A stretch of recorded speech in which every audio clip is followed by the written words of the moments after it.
All Indiana Politics is your premier source for Indiana politics, focusing on issues that matter to you. I still want us to be the best in the Midwest. We can't afford another lockdown. Give the citizens of this country the relief they need. Education in the state of Indiana remains priority number one. In-depth, nonpartisan coverage. We don't know exactly where the economy will be in January. People are worried with good reason. Exclusive interviews with Indiana's political leaders. We have the resources here in the state of Indiana to care for those who are in need. Expert analysis on critical legislation. We need to reform those laws. This recovery is going to take some time. We've got to anticipate that there'll be a budget shortfall. From Wish TV, this is All Indiana Politics Podcast on the All Indiana Podcast Network.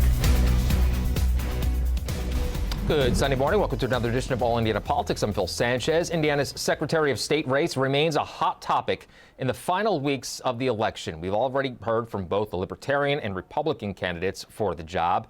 Now we turn to the Democratic candidate, Destiny Wells. My colleague Garrett Berquist sat down with her recently. Destiny Wells, thank you for joining us today. Why are you running for Secretary of State? I believe that this race this year, specifically this moment in time, is the touch point of the future of our democracy. Secretary of State races all around the country are being contested in part by election deniers. There are a handful of states with election denier candidates, to include Indiana and our opponent, Diego Morales. And so it takes a professional to stand up and run as a Democrat who can reach across the aisle to that moderate voter and say, hey, I want to run this office professionally. Partisanship second. And that is what we're doing. And I think my record really fits this race with my military background and my attorney background. There are 3 candidates with names on the ballot, counting yourself, plus 2 write-in candidates. What sets you apart from the rest of the field? I have been serving in government since I was 19. So I have almost 20 years of military service. I've served abroad, sacrificed time with family to make sure we uphold democracy. I also am the only one that has legal experience, that knows the ins and outs of what we have seen developed throughout the last 2 years in election litigation. A lot of these battles are fought in court, and I have 2 hats right there. I have the service hat and also the election law expertise. Should Indiana go to hand-marked paper ballots in all counties? Hand-marked paper ballots are, by the federal government, one of the best practices. However, to put in paper ballots across all 92 counties is not pragmatic at this time. There are budgetary, constraints that we must always be paying attention to. So you want to streamline our processes, right? We have different processes throughout the state. It makes it very confusing. But paper marked ballots should be something on the horizon that we're always shooting for. You've been making a play for Republican voters who are unhappy with Diego Morales. What do you say to people who say, I like you, but I can't stomach somebody who might be in lockstep with the state or national Democratic Party? Well, I would say look to me as an individual, right? Look to my service. And saying that I am country first, always country first, and that this office is different from other offices, like legislative offices, where we see a lot of social policies being put forward. This is a very technocratic administrative office where we need to be looking to the candidate who is pro-democracy. This is a time like no other where we see democratic norms being challenged. And I would challenge people in return to vote for the candidate that they think best upholds our democratic future. I want to stay on that topic for a minute. You called this a technocratic and administrative office. Now, you have taken public stances on a number of social issues throughout the campaign. You've also been a vocal critic of partisan gerrymandering. Is it right to take partisan stances if you're running for a technocratic and administrative office? Might some of those stances undermine your effort to reach out to those disaffected Republicans? Well, this year during the special session, we did see abortion come up. And what I have been telling people is look to bills like the anti-abortion bill, look to permitless carry, and see where actually the public was at large on those issues. And the majority of the public did not support them. And so from the Secretary of State standpoint, I'm highlighting those issues because they are symptoms of decades of partisan gerrymandering. And as the chief election officer, you should always be informing the public as to why their government is not truly being a representative democracy. And those issues are just too low-hanging fruit to avoid. You've made increasing voter turnout a central issue in your campaign. How specifically would you go about doing that if elected? The Secretary of State's office is a great opportunity to engage with the public, to be an office of customer service, but also an office of civic engagement and education. Indiana is one of the last states in the country for voter turnout. That's why we've been running on that Indiana isn't a red state, it's a purple state with a registered voter turnout problem. And being able to reach out to the public, inform them how safe and secure elections are so that they feel more confident in participating in the process. We should be, like I said, an office of education, but also an office of anti-misinformation and disinformation. That is our moral obligation in running this office. So essentially you see this as taking a little bit more of an active role than past secretaries of state might have done. We have to look at the times, and the times after 2020 is that the public is being told that elections are not safe and they're not secure. We have candidates on the ballot who are running on conspiracy theories, saying that the election is a scam. So we have to take this position and make sure that we safeguard our democracy. I see this office, with especially 20 years of military experience, as a matter of national security, and that's how I would approach it, with the utmost responsibility and care. Morales told us that he believes President Joe Biden is the legitimately elected president of the United States. Do you buy that, or do you still consider him to be a 2020 election denier? He is a 2020 election denier for as long as he is a member of the PAC that is called the Secretary of State's, or excuse me, the America First Secretary of State's Coalition. I have asked him to leave that PAC. Just recently, 2 days ago, at a Trump rally, Diego was named by name as being a member of that PAC and progressing their agenda of subverting American democracy through elections.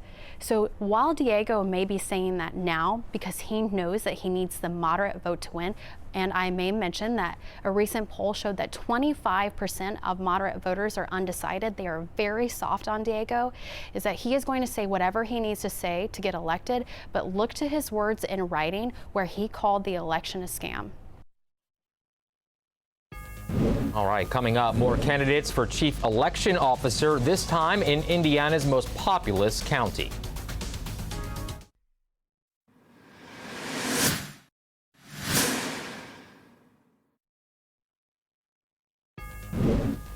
Welcome back. Marion County voters will pick a new election officer next month. Incumbent Democrat Mila Eldridge is leaving the job. News 8's government reporter Garrett Berquist talked to Republican Andrew Harrison and Democrat Kate Sweeney Bell. They're the only two candidates in the race. I'm running for Marion County Clerk because I care deeply about this city. I've lived here about 25 years. I love the city very much, and I believe that the skill sets that I have from the Fortune 100 environment make me uniquely suited for this office. What in your background makes you the best fit for this job? Yeah, so I do Fortune 100 global security for a living. So I focus on physical security, travel security, crisis management, everything from standards, people, process, and technology. So election security is really struck a chord with me the most. I'm very, very focused on that. I want to find and identify vulnerabilities, and I want to shore them up. Which leads me into my next question. How do we connect with voters who do not trust the system, either due to the election 2020 rhetoric or due to past efforts to disenfranchise them historically? Yeah, so that's a great question. So I think there should be a public awareness campaign. I think that's one thing that's lacking. There is a general mistrust. It is what I'm finding out in the townships. I do think that there's some optics right now that could be changed. Right now you have the current clerk who is the chief election officer for the county. Not a good optical look. That kind of opens up the door for criticism and scrutiny. So I think and touching on your other point, the 2020 elections, these are political or operative, type talking points. I don't think the election was stolen or anything like that. I just think there's got to be a better public awareness campaign in terms of what's being done to shore up those vulnerabilities. In a similar vein, how do we encourage young people to vote, or to encourage people who vote only in presidential elections to get out and vote in off years and midterms? I don't think you're going to have a problem this year. I think people are eager for change, especially younger people, and I think they're certainly paying attention more so than ever to some of the hot topics that are on the ticket and on the ballots this year. So again, I think there's got to be a better public awareness campaign, better messaging on both sides, and I think that would help drive more voter turnout. You keep coming back to better messaging surrounding elections. Can you give me some examples of what you'd like to do? Yeah, so for example, I attended a seminar here last week called Voter 101, or Voting 101. And this Voting 101 touched on everything you need to know about elections. And it was interesting. I kind of sat in the background, just wanted to listen in, just kind of hear about the things that were being discussed. So I think it's things like that, more awareness campaigns that would really help educate voters on how to vote, where to vote, who's on the ballot, where to find information, where to find those resources, all those sorts of things. Should Marion County switch to hand-marked paper ballots? No. Why not? I think that would be another security vulnerability. I think you should have some paper backup, but I think those tabulators that are not connected to the internet, I think are the way to go. Well, I think that it's very important to increase voter access. And that's one of the things that I want to work on if elected as our next Marion County clerk. What in your background makes you the best fit for the job? Well, I have 8 years as a current countywide office holder. This is my 8th year as Marion County recorder. And it's an honor to be able to participate in a system where people get to choose who represents them. And I think that my background, when I was a little kid, my grandfather would take me door to door with him. He was very active in politics, and it stuck with me. And that is what I have built my career on. How do we connect with voters who don't trust the system either because of misinformation surrounding the 2020 election or due to past efforts to disenfranchise them? That's an excellent question, and something else we need to work on. The hype about voter fraud is just not true. There are isolated incidents, but a concerted effort to perpetrate voter fraud just does not happen here. And right now, there are systems in place to keep that from happening. In a similar vein, how do we encourage young people or encourage voters who don't really participate in off years to come out and vote? Well, that question has special meaning to me because I have a daughter who is a first-time voter. And she, of course, has grown up with it. So she was excited to register to vote and to be able to vote for the first time. She just voted absentee because she's away at college. It is talking to students and going to where they are and engaging them. And if elected, that's what I plan to do. But not only teenagers, but also anyone who will have me, be it senior citizen centers or community events, to make sure that people know that our elections here in Marion County are safe, secure, fair, and all votes will count. Should Marion County switch to hand-marked paper ballots? Marion County, right now, a lot of people don't know this. Voting is not scary. Voting is, well, to me, it's exciting and fun. Some people only see it as a public duty. But where a voter might mark a computer screen, they then get a readout of all of the races in which they voted and for whom they voted. We have paper in Marion County, and if elected, I will not change that. We will always have, a voter should be able to get that piece of paper to make sure that they have the confidence that the choices that they made are reflected in the ballot box. All right, coming up, we break down the week's headlines with Indiana's best political team.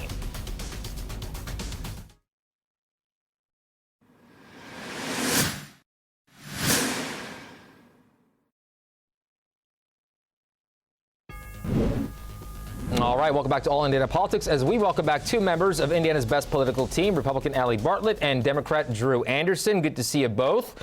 As you very well know, the big news that came out on Friday, the January 6th committee issued a subpoena to former President Donald Trump. The committee demanding testimony and documents by November 14th. Drew, we'll start with you this week. How do you see this playing out? Well, first off, it's about dang time. Accountability needs to happen in all forms of government, including for folks that incited what honestly is insurrection against our country. And I think how this is going to play out is that this is a reminder to voters just a couple weeks before these crucial midterms that not only does accountability matter, but we need to elect candidates, whether they're Democrat or Republican, who's going to respect the Constitution and will respect the fact and admit when they lose.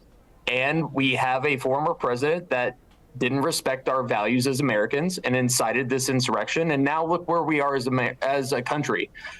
Accountability matters, and it needs to start from the top, and I'm happy it happened on Friday. Allie, your thoughts on the subpoena?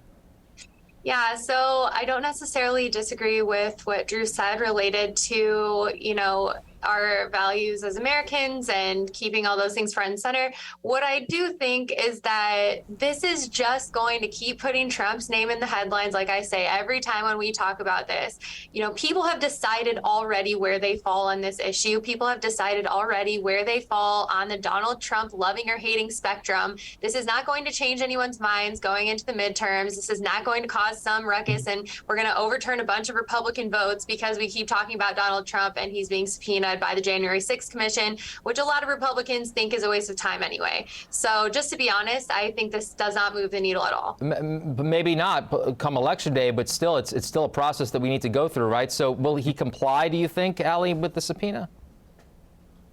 Sorry, I missed the last question. Will he comply with it? Will he comply with it? Yeah.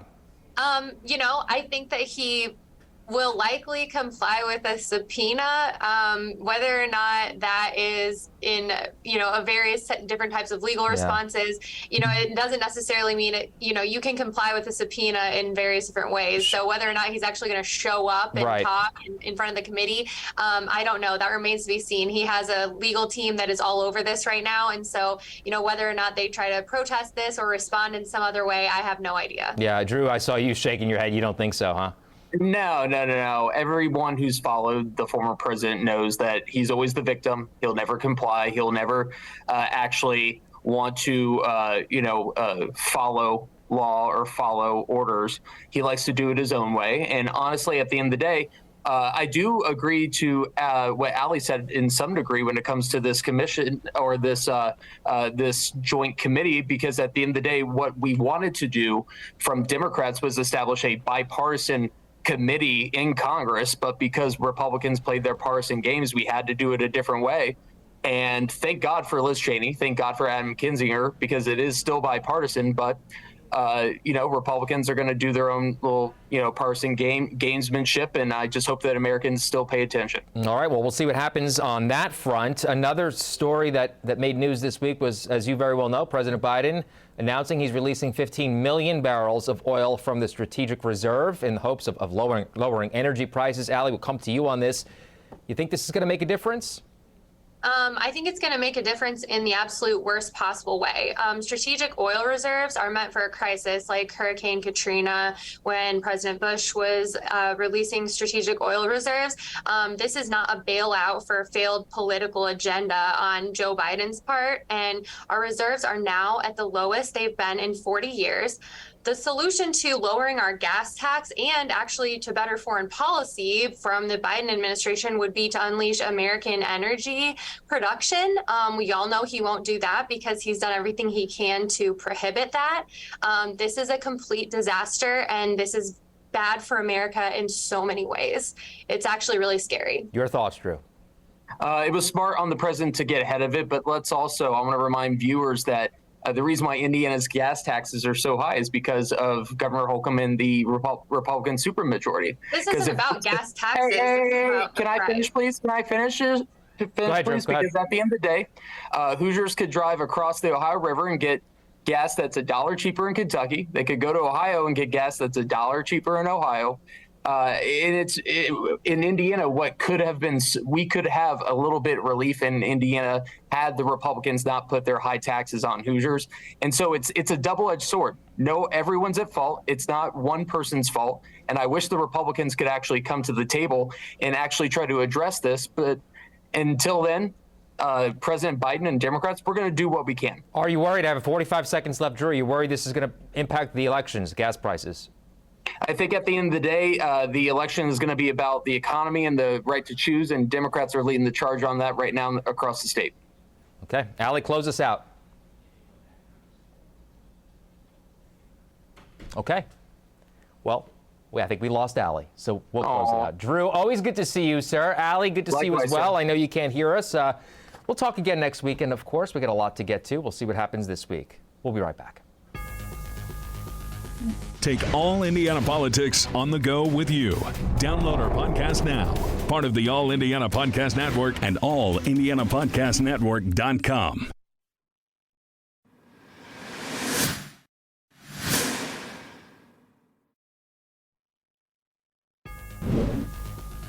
And thank you for joining us for All Indiana Politics this week. We'll be back here next Sunday morning at 9:30. You can also find our brand new All Indiana Politics podcast. It's part of the All Indiana Podcast Network over at wishtv.com. A big week in politics ahead. We'll wait for reaction from President Trump's team in regards to that subpoena. All of that right here on Wish TV and wishtv.com. Have a great rest of your weekend.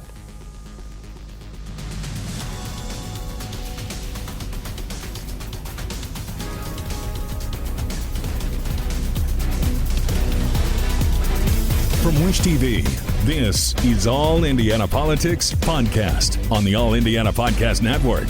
Watch All Indiana Politics live Sunday mornings at 9:30 on Wish TV and at wishtv.com. Subscribe to this podcast and listen weekly here on the All Indiana Podcast Network. And be sure to discover even more great podcasts at allindianapodcastnetwork.com.